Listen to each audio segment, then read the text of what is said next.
Imagine a wall in front of you. This wall represents something in your life that you need to get through, something you have to get done. You summon all of your energy, you're ready to go, but you find that you've been handcuffed to the ground. Mental health issues can feel like the shackles holding you back. I know this can be a taboo subject. Maybe it's something that you're not familiar with or can make you a little bit uncomfortable. However, according to the National Alliance on Mental Illness, 1 in 5 people in the US live with a mental health issue. So that means that just in this class, it is very likely that someone along with me is living with a mental health issue. I live with bipolar 2 and anxiety disorders, and managing my symptoms every moment of every day can be exhausting, even debilitating. When I was diagnosed, I had also just found out that I had a chronic thyroid disease. And this moment really felt like my Nancy Kerrigan moment. And if you don't know who she is, then you really have no excuse, because a movie called I, Tonya came out in 2017 chronicling the events of her attack. She was a figure skater, a champion, and her career was wiped out. I felt like I had been attacked by my diseases. Everything that I'd worked toward, all of my contacts, my progress for my degree at DePaul, all cut short. And I couldn't see my path ahead of me anymore. I had to drop out of school. I felt like I was giving up my dreams. And I was unable to work for 9 years while I learned to manage my symptoms. My psychologist at the time was aware of the stigma against people with bipolar disorder, and she even counseled me to keep it to myself and not disclose it, as I first worked with what was then known as the Chronic Illness Initiative at DePaul. I only talked about my thyroid illness.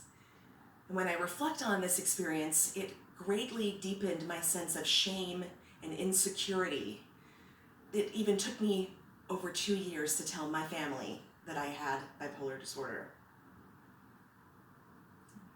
Mental health is a topic that deserves the utmost sensitivity while being brought out of the light and into the shadows, brought into the light and out of the shadows of misunderstanding. And this is why I'm back at DePaul completing my degree. I want to challenge the current thinking on mental health, to overcome stigma, share knowledge, and create change. Now, if you or someone you cared for were in physical pain or were injured, you'd go to the doctor. Mental health should not be separated, should be treated just as equally as physical health. Unfortunately, the World Health Organization reports that the average gap between the onset of mental health issues and treatment is 11 years, and this is far too long. Now, I understand the boundaries that fear and shame can create, the emotional walls that can build up against making a change or searching for understanding. But I want you to know that these boundaries can be brought down. Now, here's where you might want to grab a pen and a notepad. If you feel that you or someone you care for is suffering from a mental health issue that has gone unchecked, reach out to a trusted friend or relative. Reach out to your primary healthcare physician or another healthcare professional.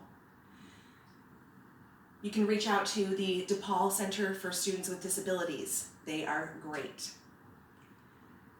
Please search online for treatment platforms or support groups that can offer anonymity. And here, NAMI.org is a great place to start. You can even reach out to me. That's me. Because there is help to be found. Maybe you are suffering, or maybe you will be someone's pillar of strength.